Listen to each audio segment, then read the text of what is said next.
In the previous episode, we learned that Reina was sold to the son of the Count. 1 week later, the Count's family arrived at Riene's home. Upon seeing the imposing presence of the Count's family, Riene's mother felt overwhelmed but quickly composed herself and said, "Thank you all for coming from afar." Lady Evely, the Count's wife, politely spoke up.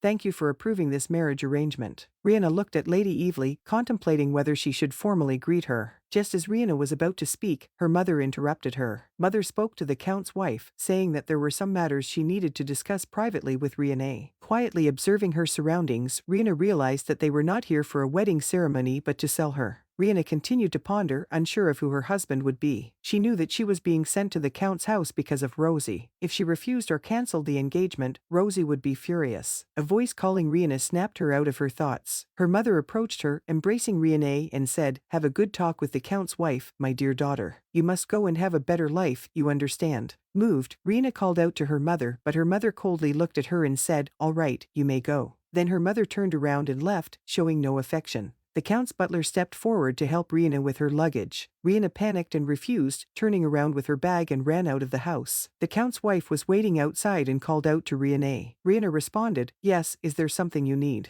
The Count's wife smiled and told Reina to choose a mode of transportation that she found comfortable. Reina was puzzled, and the Count's wife chuckled, saying, "Yes, a carriage or a car." Reina pointed to the carriage and said, "I choose this one." The Count's wife smiled knowingly and said, "I also prefer classics." "Shall we go then?" Reina shyly agreed. Whispers came from behind, and it turned out to be Reina's brother, Morris. He saw the car and excitedly approached it, caressing the vehicle's body. Reina muttered to herself, realizing that her brother wasn't here to bid her farewell. The male lead and Reina's future husband, Felix, stood behind her, silently watching Reina. He lowered his head, his bangs covering his shy cheeks. Rosie stood nearby, coldly observing Felix, wondering if all the men in the Count's family were handsome. She turned and said, "But that's not my concern." Inside the house, Reina's parents excitedly held suitcases filled with money, discussing the larger sums of money compared to their previous discussions. Meanwhile, Reina sat quietly inside the carriage. The three sons of the Count squeezed into the car. The youngest son complained, "It's too crowded."